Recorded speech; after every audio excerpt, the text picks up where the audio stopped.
Hey everybody, how's it going? I hope you are all keeping well, whatever that means to you. I know we all have different opinions, but we won't get into that right now because right now here on Drum Talk TV with me, Dan Shinder, is Mr.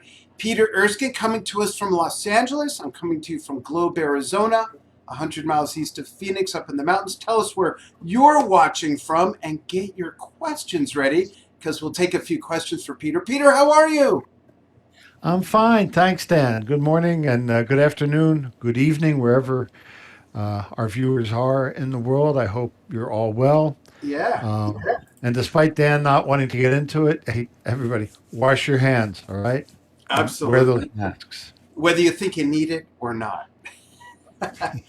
I want to first, there's so much to talk about with you, Peter. We've never had you on for an in depth interview like this. About 5 years ago, you did an interview with one of my guys, Andrew McCauley, at the NAM show, shortly after, right when you got with Tama. Beautiful, beautiful kid, by the way. So I'm Thank you. really excited. I got so many questions. We'll touch on a lot of things. The first thing, though, and probably most important and topical, is this wonderful CD, Three Nights in L.A. And what is so gosh darn refreshing about this is it truly is in modern times to be able to hear traditional jazz like this with tenor sax, bass, piano, and drums. It really is a masterpiece. Folks, it's about an hour of music. And before the lockdown, my wife and I listened to nothing but this CD over and over and over on a 450-mile road trip and back. Wow. And we just love it. I apologize for not sending you. That's just the promo version. The actual Right. uh, CD is it's three CDs, Oh, so wow. it's 3 hours of music. Wow. Um, uh, we recorded the album over the course of 3 evenings, and there was every night was special.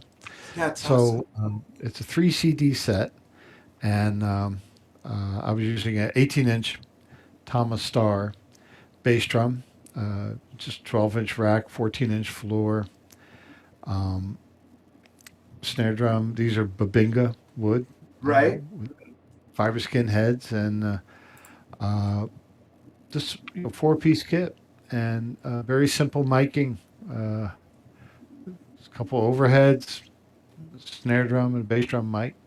And I think I even had him take the snare drum mic down. I said, no, I just want to go with overheads Wow. Just a and kit. nice natural room sound. Yep. And it's a really great sounding room. The room really becomes if you have a quartet, the room becomes the fifth member. That's It awesome.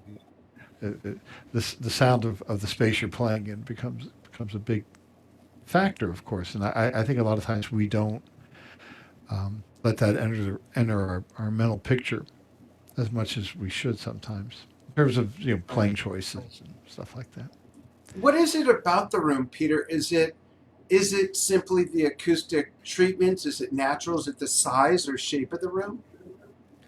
All those things, I think. I'm not an acoustician, um, but the room is not too live. There are no bass traps or where you get a rumble of sound Right. or a build of low frequencies.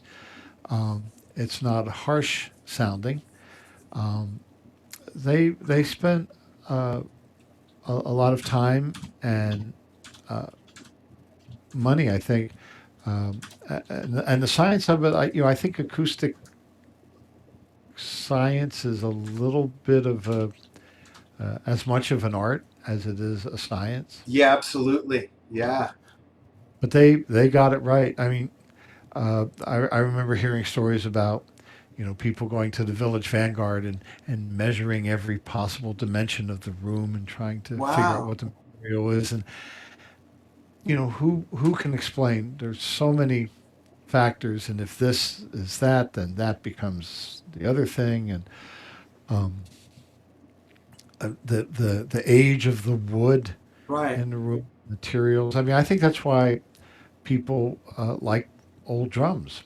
Um, I Not agree. only is that wood itself aged in maybe the 50 years since the drum was made, Yeah. but it was a slow growth came from a slow growth tree that maybe had been around several hundred years.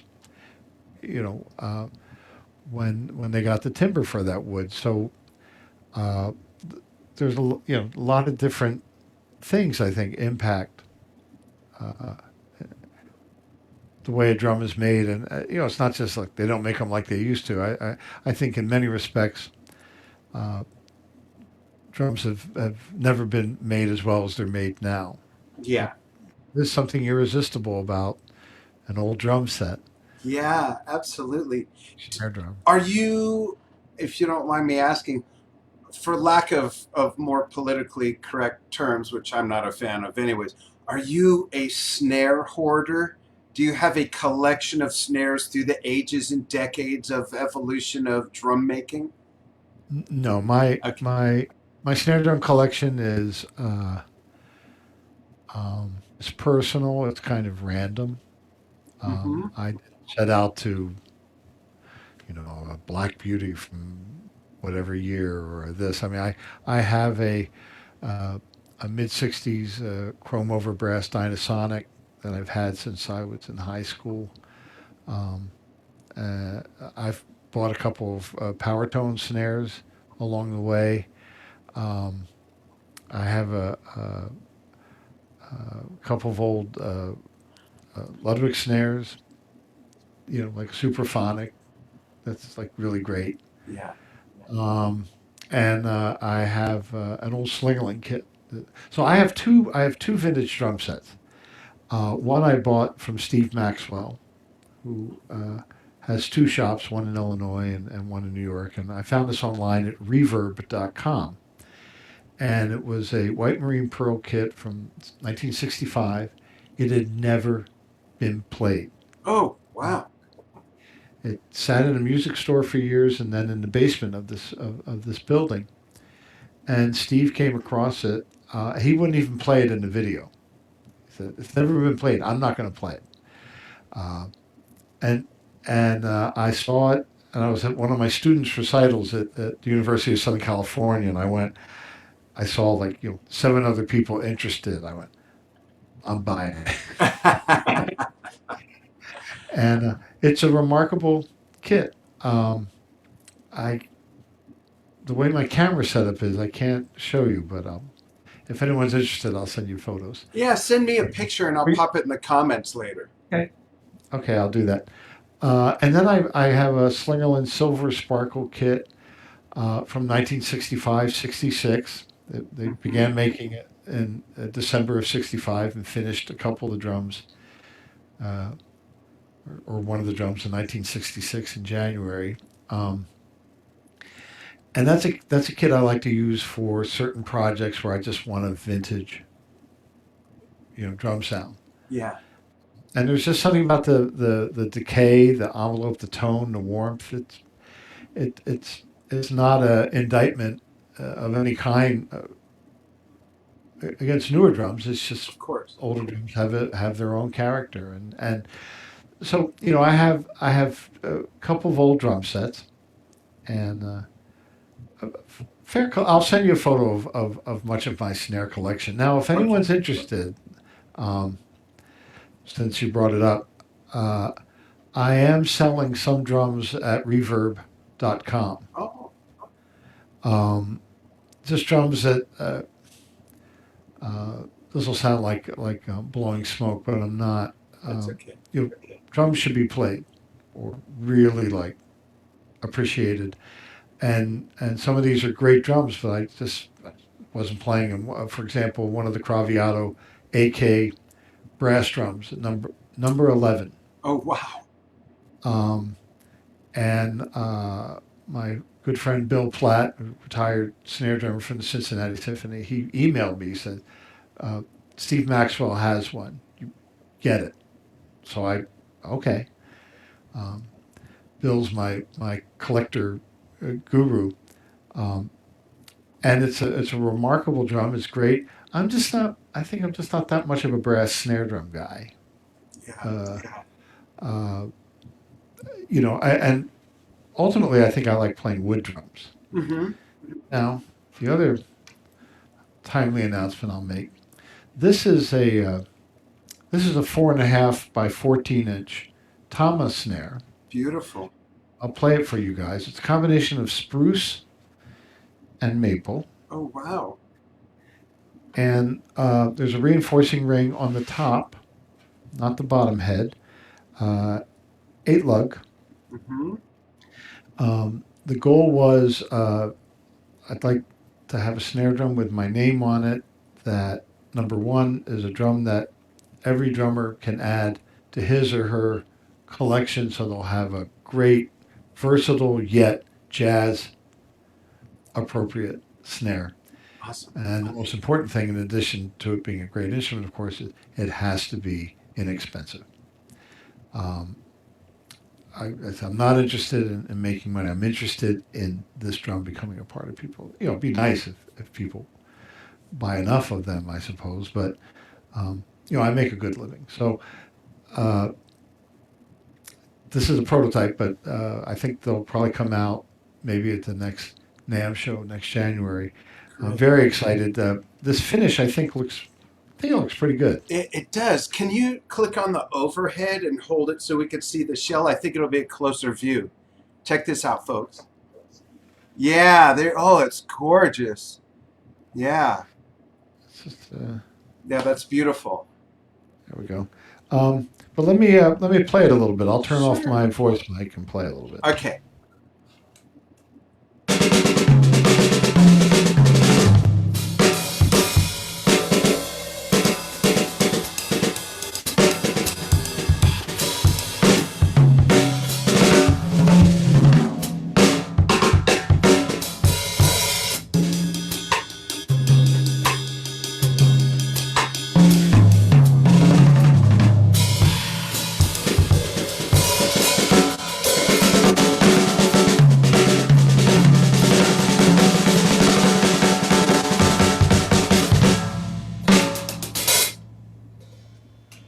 How'd that sound? Oh, it sounds marvelous. Yeah, Oh, good, good, good. yeah. Um, yeah, a drum that size, it just responds so beautifully. Yeah, it's got, check this out.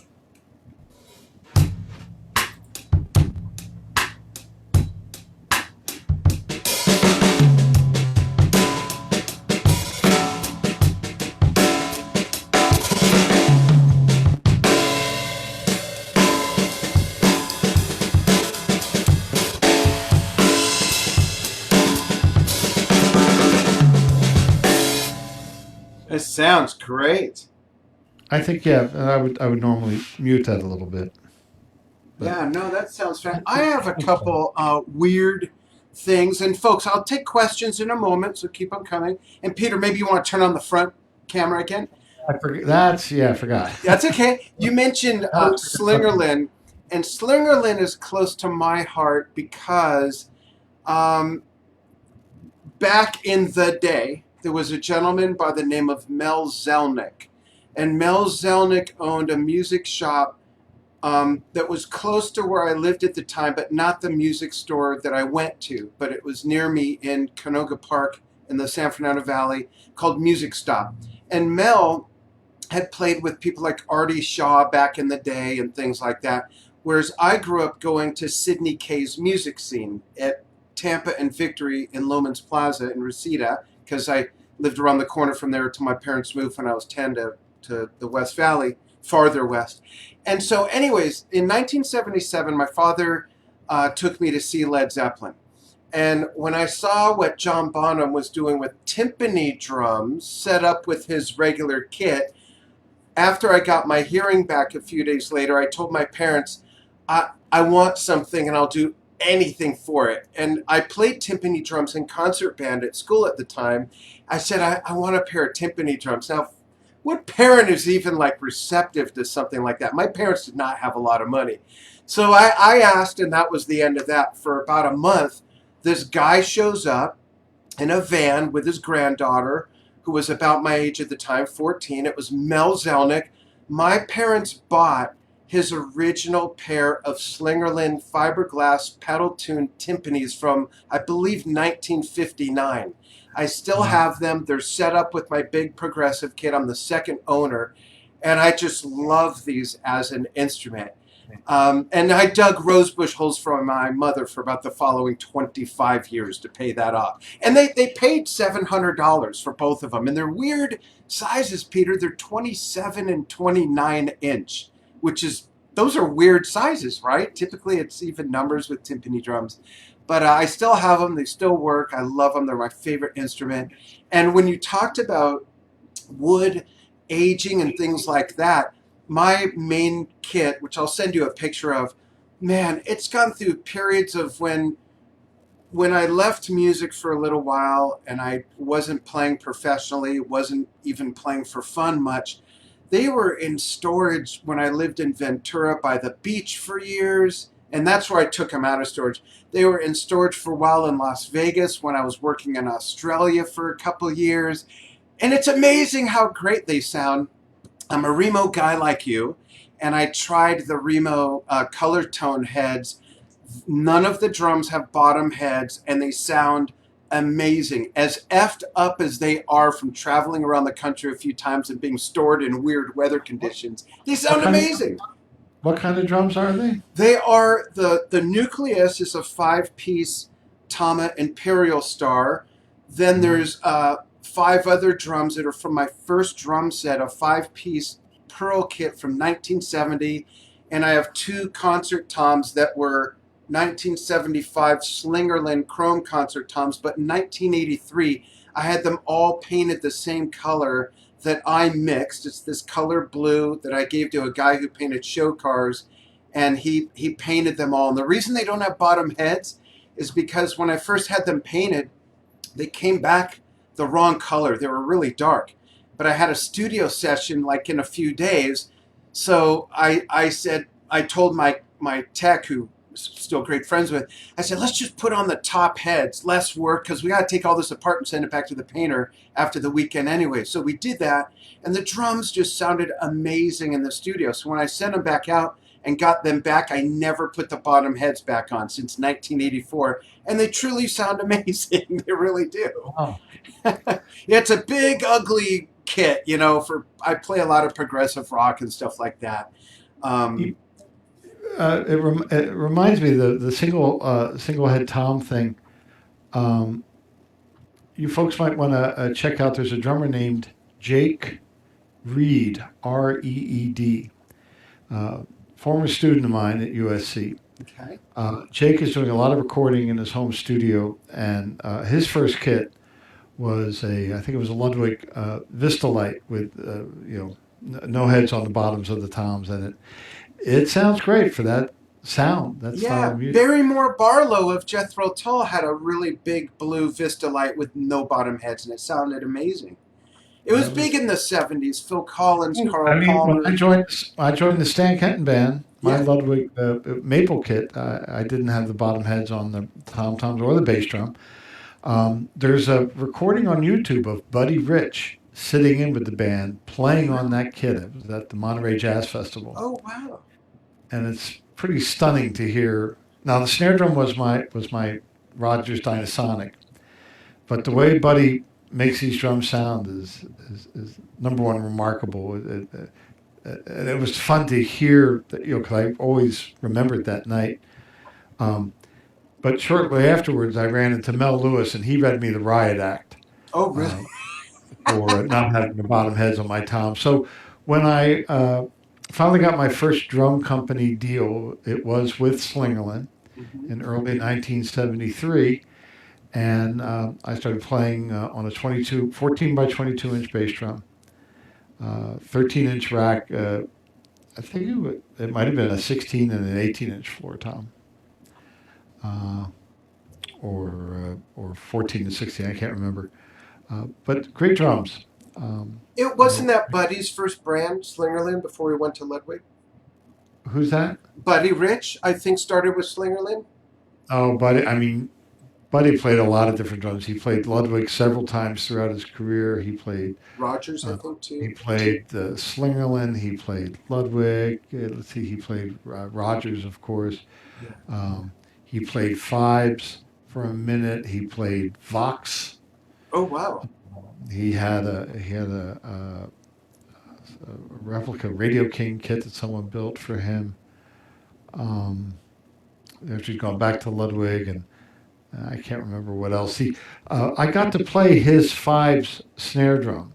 That was at Steve Maxwell's shop in New York. I don't know if that drum is still in New York or at Steve's other shop in Illinois, but it was one of the great moments of life getting to just, Steve let me play on this drum. It really was remarkable. That's cool. I want to, before we take some questions from the audience, I want to go back to this. I have a couple questions. Okay, go. If you could talk about how the quartet came together, just so folks, in case you don't know, we've got George Garzone on tenor saxophone, Peter, of course, on drums, Alan Pasqua on piano, and Derek Olas on bass. How did the quartet come together and the selections, the music, and I know you produced it as well. Talk about that whole experience and how it all morphed. Okay, well, Alan Pasqua and I have known each other for almost 50 years. I met him in 1971 at a jam session in Bloomington, Indiana, when I first started going to Indiana University. Dark is a newer acquaintance, but we've been playing together for 10, 15 years now. It's just remarkable bass player. Swings like crazy, perfect intonation, just makes the best choices always. George Garzone and I believe the first time we played together was at the Zildjian event, the American Drumming Achievement Awards, that took place in Boston, where Elvin, Roy Haynes, Louis Bellson, and Max Roach were all being honored. Wow. And I can't say that I drew the Elvin straw. I lobbied pretty hard for it. And so Steve Gadd and myself, Terry Lynn Carrington, and Marvin Smitty Smith were the four young guns paying tribute to, we were playing for our supper. Right. So the gentlemen got to enjoy the evening. And Garzone was teaching at Berkeley, and this was at the Berkeley Performing Arts Center. And they said, "Well, Pete, you put a band together with you, George Garzone, and the bass player John Lockwood." And John and George and Bob Giuliotti, excuse me, who just passed away. It was a great drummer. They had a band called The Fringe. Anyway, so then I started working with George by way of the vibes player Mike Minieri, who I was in the band Steps Ahead with. Right. Mike's one of my heroes for years. And Garzone he just was quickly becoming like one of my favorite musicians on earth. And the last time I played with him before this recording was a Steps Ahead reunion gig at New York at Birdland. And Garzone, he's the kind of musician, he'll turn away from the microphone and just point the saxophone at the drums, and it's just you and him playing. And it's every time I play with him, it's the most fun I've ever had playing, and he just seems to make you play better. So I thought, wouldn't this be fun? And so I contacted George and asked if he wouldn't mind coming out to L.A. He flew out. It was raining. Weather was miserable, but the music was wonderful. And the engineer, a guy named Aaron Walk, just did such a great job recording. And we had a philosophy: minimal miking, no rehearsal. We kind of we did a master class at the University of Southern California the night before. And he had just started playing Have You Met Miss Jones? Oh, wow. And then we joined in, and I think when he said, "What do you guys want to play?" I said, "Well, that might be fun," And we looked over a couple of new tunes, and most of the originals, it's really the first time we ever played them all the way through.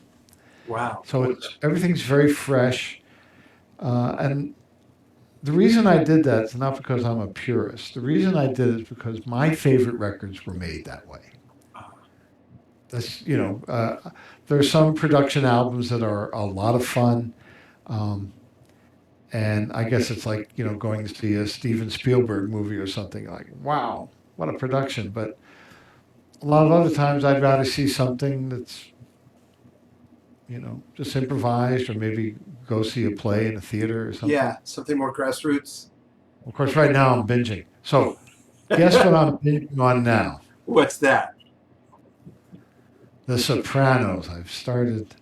Really? Um, yes, I watched it when it was broadcast 20 years ago. Yeah.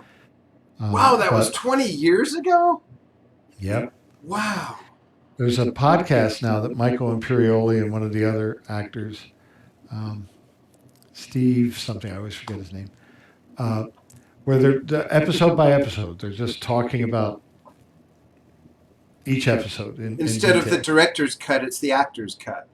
Yeah, yeah, and they'll have guests on. But my son said, "Dad, you got to start listening to this." But he said the only way you can really listen to it, you have to watch an episode and then listen to the podcast. Interesting. So I've gotten through 3 episodes, and it's wild to watch it now, as opposed to then, in real time. Yeah. So that's been a lot of fun. Aside from catching up on some TV shows and some reading, this has been a wonderful time to. Well, I've been exercising. I've actually lost 25 pounds. Yeah, you look great.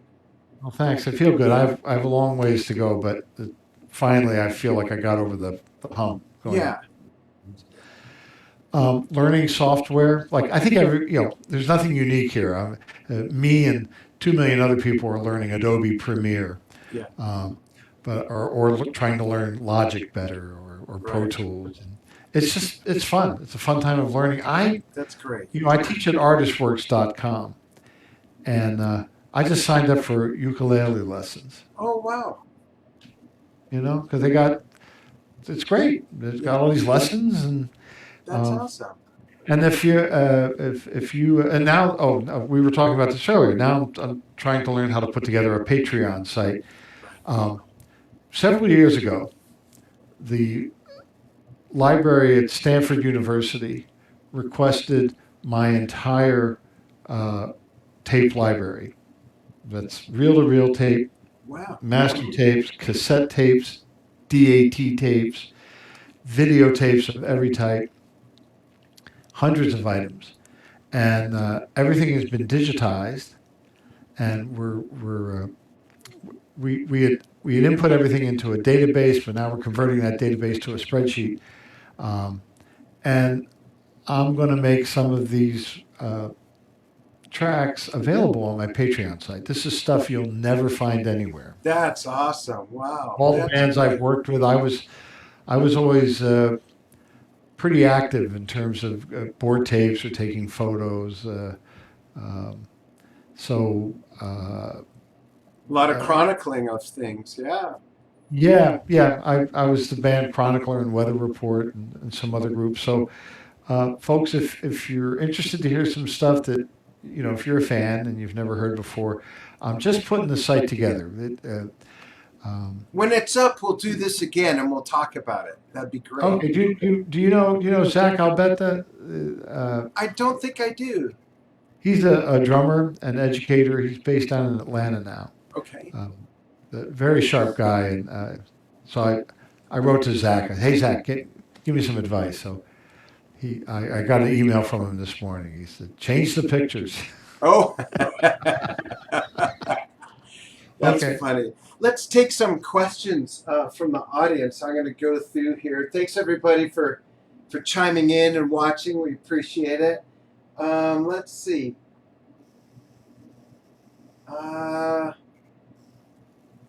Going through here.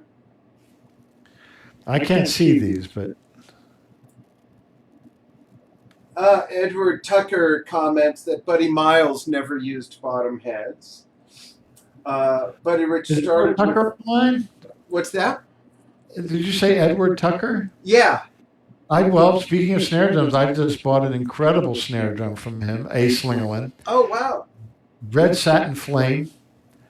It's just a gorgeous drum, and it's got this woody, centered, punchy sound. I've used it on a new project, and it just records fantastic. Oh, that's awesome. He does amazing drum restoration work. Oh, great. He's a drummer himself. He has a studio. He's back east. But if you're on Facebook, it's I think the Vintage Drum Collectors Group or something. Uh, Check it out. Just remarkable drums. Oh, that's great. Have you? I'm going to take a question that I see from John Kinsting in a second. Do you know who Lee Pearson II is? Lee Pearson II? I'll send you a video. Lee Pearson has become a good friend of mine. He's been on the show a couple times. He plays with Chris Bodie, and he's marvelous. You would love his playing. He's so good. He's watching. Hi, Lee. How you doing? Hey, say hi to Chris for me. Yeah. Here's two questions. The first one from John Kinsting in Michigan asks, Peter, I loved your old work with Jocko. What was it like playing with him? And do you have any Jocko stories that you'd like to tell? Well, let's see. Um, well, what was it like playing with Jocko? It was great. It was easy. Um, you can imagine. I mean, a bass player with that much rhythm. Uh, I just tried to support him and stay out of his way. Uh, Alex Acuna told me something interesting. He said if you listen, to what Jocko's playing, he's playing like Wawanko conga patterns Oh, on the interesting. bass. And I said, wow, you're right. It really, his bass playing was influenced. His drumming. I mean, he used to say, "I got that Florida beat, man." Right. Um, but it was a different type of 16th note thing, different from the way Francis Rocco Prestia played, who was doing the same kind of stuff with Tower Power. Um, uh, Different from the way Stanley Clark was playing. Jocko just had his own thing. In addition to the rhythm, when he played fretless, his intonation was just so flawless. Um, the one problem I had was I couldn't play with anyone else who played fretless because their intonation, nobody could do it like he could. That's awesome. And it was fun. Uh, what kind of guy was? Okay, here's the kind of guy Jocko was. Okay. Uh, he was kind of a fitness freak back in the day, Oh. and come on, man! And I was down at his home. Were recording the Word of Mouth album, and we'd get up and we'd run down to the beach, and jump in the water, and then run back, and then get some fresh squeezed orange juice, maybe a cup of coffee or two, and then start recording. Um, One day we went out to some sports park, and there was a softball game, and Jocko was. I don't know if I was playing because I'm not so athletically inclined, but Jocko was playing left field, and somebody hit a fly ball, and Jocko was a really good athlete, and if he'd started running towards the ball, he could have made an easy catch. Mm-hmm. Typical Jocko, he waits. He knows everyone's watching him. He waits. He starts running as fast as he can. He does a face plant in the grass and the mud. Skids with an outstretched glove and catches the ball Wow. like that. And it was completely unnecessary for him to do that, but he did it just for the effect. Yeah. Speaks to his timing again. The kind of timing, and also just to entertain everyone. I remember another time we were in Oslo, Norway. This was my first European tour with the band. I think it was the first one, yeah. And we were being taken out to dinner after the concert by the record company, the CBS record company executives. It's a nice restaurant. And Jocko goes, Hey man, I'll be back in a minute. Check it out. So he leaves and he comes back, and he had warned me, so I didn't react. But I don't know if it was fishing line or just a real fine dental floss. But he went in the men's room and he just wrapped it around his head multiple times. So the skin it just looked like he had just caught the most horrible case of Like an some allergy? alien, a contagious disease. Yeah. And he's just sitting there acting like nothing happened. And he liked doing stuff like that. He was a practical jokester. That's funny. Thank you for sharing those with us. There's another question from Flora. Flora Wordsworth says, did you ever work with German conductor, arranger, composer Klaus Ogerman, who passed away in 2016? Did you ever work with Klaus? Yes, I had the good fortune to work with Klaus Ogerman on a Diana Krall album Oh, that we recorded in New York City at the Power Station Studios. I have the platinum disc up on my wall there. The album was called The Look of Love, and I remember when we were recording the title track and Klaus had arranged it. Now the orchestra had not been put on yet, but we had the rhythm master sheets and Klaus, changed the harmonic structure a little bit. And we're just doing this,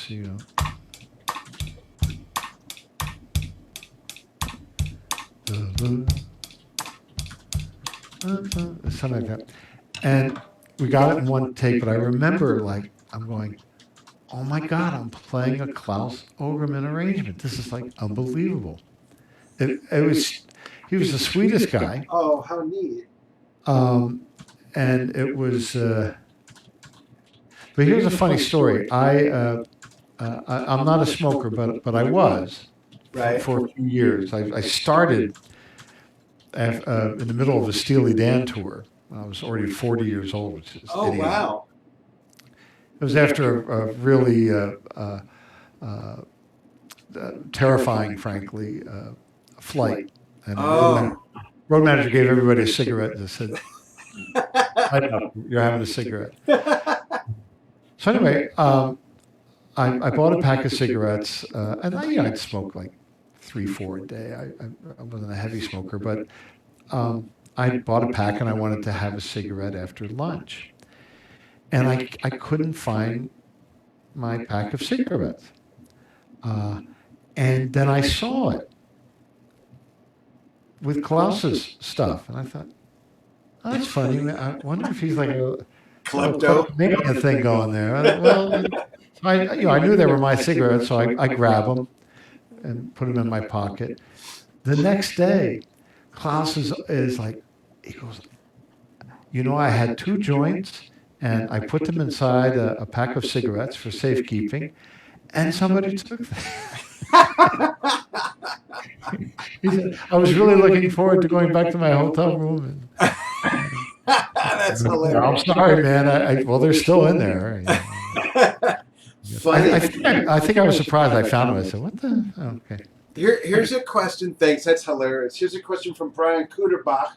He says, hi, Peter. I've been a big fan starting in the 70s. Loved watching you live with your skilled, aggressive playing in Stan Kenton, MF, as well as Weather Report. How did you adjust your signature style for each of these very different bands? It's a great question, Brian. Thanks. Well, a lot of if I look back at a lot of my drumming, it's just like I didn't know any better, kind of, and you just do the best job you can because all of a sudden there you are. I mean, joining a big band was not, in my plans. When I turned 18, I was the house drummer at the Club Harlem in Atlantic City. I was really into, we had this funk band at college. I enjoyed playing with the big band at Indiana University, but I just figured I was, who knew, Mm-hmm. big, bright, beautiful, bad, good world out there. Right.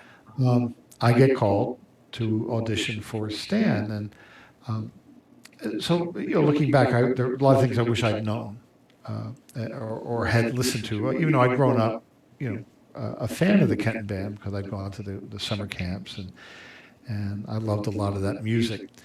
But I had a lot to learn. A big part of the reason I got hired for that gig, because I was a product of Stan's music camps and educational activities, and Stan was doing music camps again, as well as clinics and schools. The guy who preceded me immediately, wonderful drummer named Jerry Mckenzie. He's still with us. He lives in Detroit. Jerry left his job at the time to go back on the road with Kenton. So Jerry had been Stan's drummer in the early 60s. And you can hear him on a lot of records. Great drummer. Then he became a policeman in Detroit. Oh, wow. And he was a policeman. And so Stan's got a cop playing the drums. And he wants to, attract young people to the band. Well, here I am, completely the opposite. I got long hair, young guy, and for whatever my drumming may have lacked in subtlety, I think I made up for it with some measure of energy and possibly excitement. So, a lot of young drummers I know liked it, and I gave some relevance Mm-hmm. to that whole enterprise. So, I think the simplest way to approach any number of gigs is just play what you want to hear. I had to learn to not try to play what somebody else might want to hear because there's no way to know that. Right. If I get direction from a qualified producer or the artist or composer, you notice I said qualified producer. Yeah. Some people, I was on one project. The guy, I went,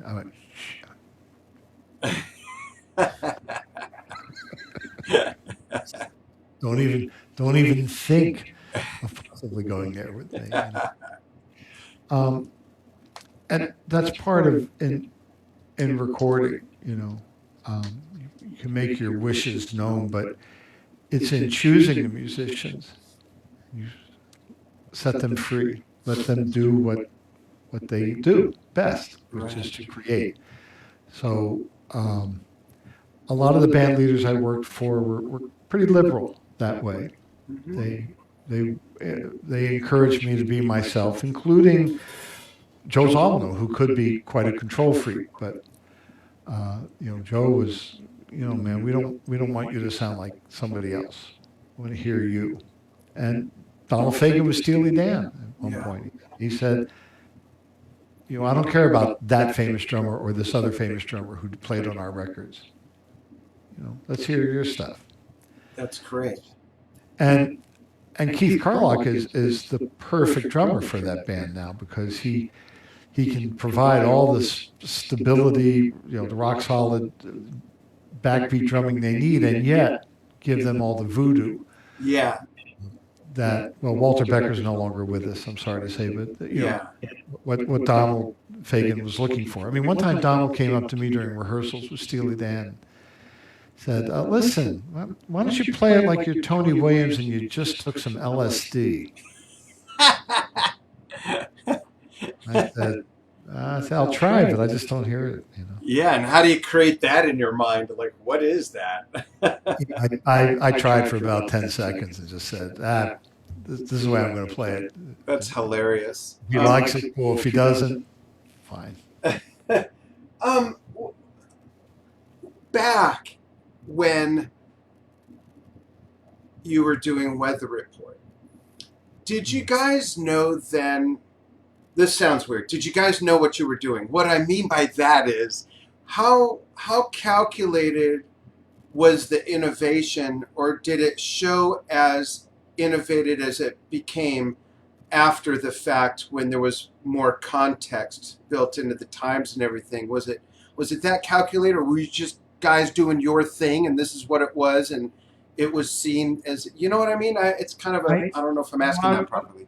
I was in the middle of it, and um, just trying to. I think Zollman put it. He said, "Man, we're all just trying to do the best we can." Mm-hmm. I'm fairly critical of a lot of my own work with the band. I was such a big fan of earlier versions of the band with Eric Ravatt. I couldn't play that way with the band because it was so much louder by the time I joined, and the electric bass was a whole different creature. And also my drumming had, being on the road for 2 years with Maynard Ferguson, my drumming had changed. Right. And when I met Jocko and heard Heavy Weather, with Alex Acuna and Manolo, I told Jocko, I said, "This is the version I've been waiting my entire life for, as far as the report goes. It's perfect. Don't touch it. Just keep it." So I was quite surprised to get a call. And when Jocko heard me, I think he recognized something in my beat. I've done this shout out before. I'll do it again. There was a drummer. I just saw him in January in New Orleans. His name is Alan, spelled Allyn, Alan Robinson. If you guys want to hear a great drum beat, go on YouTube. Wayne Cochran, spelled Cochran. The song is called "Somebody's Been Cutting In on My Groove." And this was a song I loved listening to in college when I was like 17. And it made some kind of impression because I think when Jocko heard me for the first time, he recognized that beat, and so I came with that set of qualifications. So he knew he'd be comfortable, but I had all these other pedigrees of being a big band drummer. I could do the strong playing because Maynard's band was pretty powerful. And so he recommended me, and so Weather Report called me, and I turned it down. Oh, wow.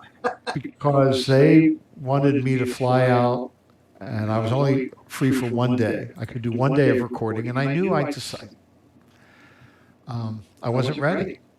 And also the weather was bad. There was a lot of winter storms. I was in the Midwest, and I can't. Ironically. Yes, there you go. Very good. And I thought I can't hang Maynard up. I get stuck somewhere. Right. So they were sort of impressed that I turned it down. When they called me again, I didn't turn it down the second time. Meanwhile, everyone was like, "What the hell? This guy played drums with Stan Kenton, Weather Report?" And there were plenty of hipper drummers out there. But I think Joe and Wayne were intrigued by, if they'd heard me play with Stan, they never would have hired me. I know that for a fact. Really? But yeah, but they liked the idea somehow. They were remembering the Kenton band from the 50s, I think. They just liked the idea, like, wow, this guy played with Kenton. Because, the Kenton band made a big impression on Wayne back in the 50s. Mm-hmm. So, interesting. Yeah. Where life takes us. I think the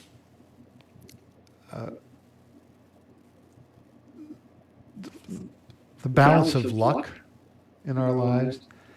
You want to try to meet that, or find good balance between luck and being prepared. Yeah. And being prepared really just means paying attention and trusting yourself, and being relaxed, and preparation. I mean, the only time people really get nervous is when they know, I didn't prepare enough for this. That's true. Right? You study enough for a test? Cool. Yeah. I'm not nervous because we're going to do this because I've studied for this interview 50 years. Right. Right? So, cool. Peter, what do you think, if there's one or two things that you've seen over the course of being a musician that most drummers miss, what is it? What is it that most drummers need to pay more attention to or invest themselves into more? Okay. Let me preface my response with saying that I think drummers today are playing at a higher level Mm-hmm. than we ever would have thought possible. And it's not to say, playing circles around Buddy Rich. Buddy was kind of the exception to all things. Human. Yeah, I mean, it's such a remarkable drumming icon. But in terms of what can be done on the kit, I mean, Tony took it places it had never been. Jack DeJohnette took it places it had never been. Billy Cobham took it places it had never been. But the drummers now, wow! I mean, it's great. It's really exciting. It's very cool.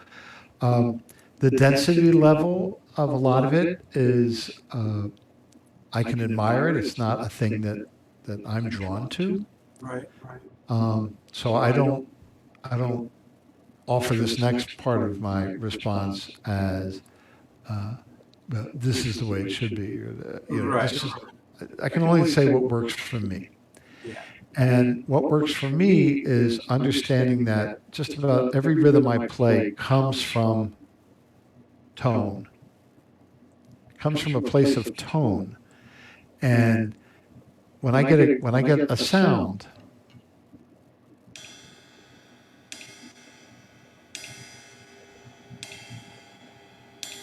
I'm playing that sound with intention, and intention then becomes part of the whole rhythmic thing. I can weave, I can create a horizon,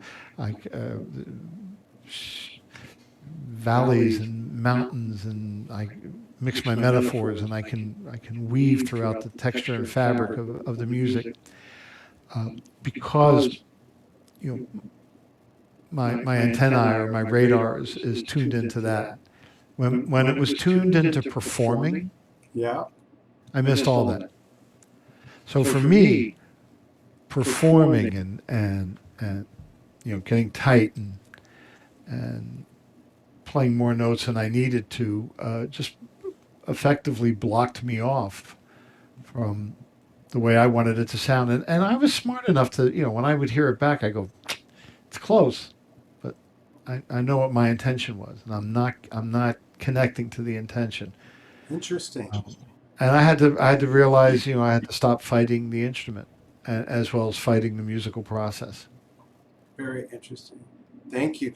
Do you have, by any chance, one of these tracks handy to play to for us? Well, I can play to. I don't have it with Garzone. I mean, that was live, so we did. Yeah. But with my play along Jazz Essentials app, I can. That'd be great. And we'd love to see the overhead view, of course. Okay. I'll play a little bit. Let me know. Wave to me if the balance seems really off. Okay. Autumn Leaves, okay? Yeah, absolutely. All right. That's perfect. And let's do that. Okay. This should be cool. I'm going to turn off my voice mic. Okay. Brushes, folks.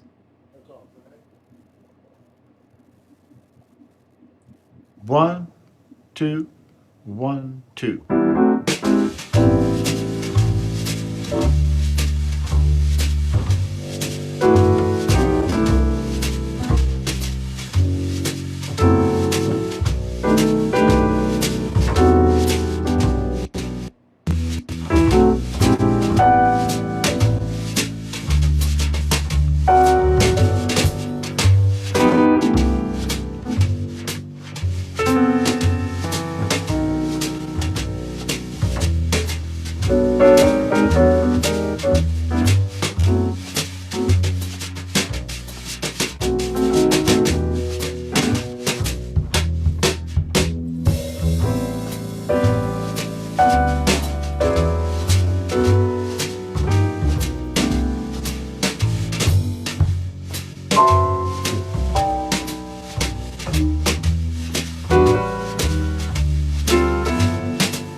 that was wonderful. Thank you Mhm. so much. That was great.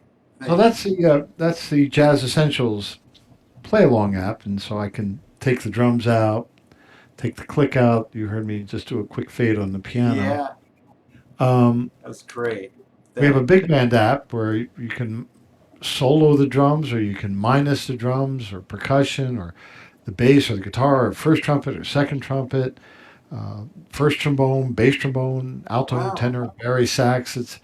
That was kind of a masterpiece of app design and engineering. Where can Um, people get that, Peter? you can get that at the App Store. Okay. It's designed for iPhone and iPad, Great. and it was just announced yesterday that going forward, all new Macintosh computers, I don't know if you know this, will uh, will operate iOS apps. Yeah. In other words, you can run your software platform from the iPhone or the iPad on your Mac computer. So that means all our apps will become available for Great. computer use. Oh, that's awesome. Awesome. Yeah, we have an amazing Brazilian app. We have an Afro-Cuban app, uh, Wow. and the big band app, and these two play alongs. And also we have David Garibaldi's Code of Funk Oh, wow. in app form, so you can solo different parts of the kit, solo his drumming, or take his drumming out and play along with Tower Power. That's great. Wow. Pretty How cool fun. stuff. Cool. I have one more question from the audience, then I have one last question. All right. Uh, let's see. Where did it go? Bear with me. So, John Kinston, who's a Drum Talk TV contributor, he does a couple different series with us in Michigan, says, any chance you were at Interlochen National Music Camp around 1963 ish? And by the way, we have a mutual friend in Ann Hills. John told me a story this morning where he believes he remembers he was on stage with you, not performing. He's a drummer as well, on stage with you at some sort of awards presentation at Interlochen in 1962, 63. Do you remember that? I did not attend the summer camp at Interlaken. Ah, So my first experience of setting foot uh, on the grounds of Interlaken was in the early autumn of 1968. oh, And there was this very cute girl I noticed by the end of that school year. Her name is Ann Hills. Um, and I'm getting sentimental now. She held my hand as we walked back from the lake. And to a young 14-year-old kid, that just blew his mind. I bet. Uh, and yeah, we were boyfriend and girlfriend for Oh, a few years. And we're very good friends to this day. We stay in touch. We collaborate. She's a wonderful singer, songwriter, as well as lyricist. oh, nice. And uh, we did a couple of songs, part of a song cycle thing for a group based in Europe, um, consisting of two lutes Mm-hmm. and two vocalists, one of them, John Potter from the Hilliard Ensemble. Oh, Uh, wow. and so we're looking forward to hopefully getting recordings. The plan is they're going to record it for a new album. Wow, how exciting. Well, Yeah, I've, so if you're young and you're in school, as I say, form your posse. These are the people you'll be working with for the rest of your life. Bob Mintzer, of big band fame and of Yellow Jackets fame, and he's been the chair of jazz studies up until just now. He's stepping down, but he'll still be at the University of Southern California, the Thornton School of Music. Bob and I met in 1969. wow. Alan Pasqua, I mentioned, we met in 1971. Yeah. Um, It our speaks mutual again friend to how met important in 1968. relationships Huh? are. It speaks again to how important relationships are. Yeah, yeah. It's, So, it's you everything. know, here's a simple answer to everyone's questions, all of them. Number one, play what you want to hear. Number two, don't be a jerk. Yeah, there you go. And my last question for this interview is this. It's the Peter Erskine fun fact question. When you're not teaching, when you're not recording, when you're not performing, when you're not doing anything related to music, what do you like to do? How do you like to spend your time? Um, I'm a little bit of a workaholic, so I tend to spend more time in front of the computer screen than I ought to. Uh, but my favorite things are going for walks with my wife, and now going for walks. Well, she's a puppy. We have a new dog, and she's a little too young to take out for walks yet, but that will become my new thing. And photography is my favorite Oh, hobby. But I love learning different stuff about computers. So I'm taking Adobe Premiere lessons right now. hmm. I want to start taking some Logic lessons, uh, and I think I mentioned Artist Works. I'm gonna, I've already watched 3 ukulele lessons. So Right. And regarding photography, what are your favorite subjects to work with? architecture. Oh, wow. I like taking pictures of people, but more than anything else, I seem to be drawn to going for walks and either taking photos, uh, the shapes of buildings in Yeah, relation to their surroundings, or people interacting with uh, you know, with those buildings. that's neat. I have a That's son who is into the same thing. My son Alex Shinder Photography. He worked with us at the past NAM show as our photographer, but he loves taking picture of architecture and all the different angles and shadows and things that creates. That's really yeah, neat. it's very cool. Uh, my my niece's husband, they live up in uh, Victoria, British Hmm. Columbia. Uh-huh. And he showed me some photos. I mean, he's got some really good glass on these cameras, uh, and what he was doing in Photoshop, they went to Joshua Tree, and the Whoa. detail on the rocks and the cacti, and then the Sky. stars. Yeah. Yeah, it was amazing. I was like, whoa, this is a whole other level of. But I met a photographer in Germany who guided me towards getting a Leica Oh. camera, and it's one of the smaller ones. But he gave me some settings. Mm-hmm. He said that these menus get many pages deep, and it's not easy to access some of these controls. But I'll give you a kind of a step by step. Excuse me, I'm sorry. I That's just okay. burped. Becoming Homer Simpson. There you go. No, is he the one that burps, or is it Mo? Anyway. Oh, it's Barney. Oh, Barney. Barney, yeah. Of Anyway, the Simpsons, yeah, his barmate. excuse me, folks. I think well. Oh, I had 2 cups of coffee. Maybe that did it. Anyway, um, so having these settings, and then just for a long while, I was really invested in black and white photography, and then for a while, I was really getting into HD and just really intrigued by the iPhone. I'd go to the iPhone, then I'd get a camera, and then I'd go back to the iPhone because I was very fascinated by just, especially nowadays, what a great camera that is. But my camera of choice right now is a Fuji. Uh, I think it's the X100F. It's a very retro looking Mm-hmm. camera, and I have to get back to it. I promised myself during the lockdown I would really learn that, and I think I made too many promises to myself, and I didn't want to be a productivity porn provider, to make look at everything I'm doing. Yeah, yeah.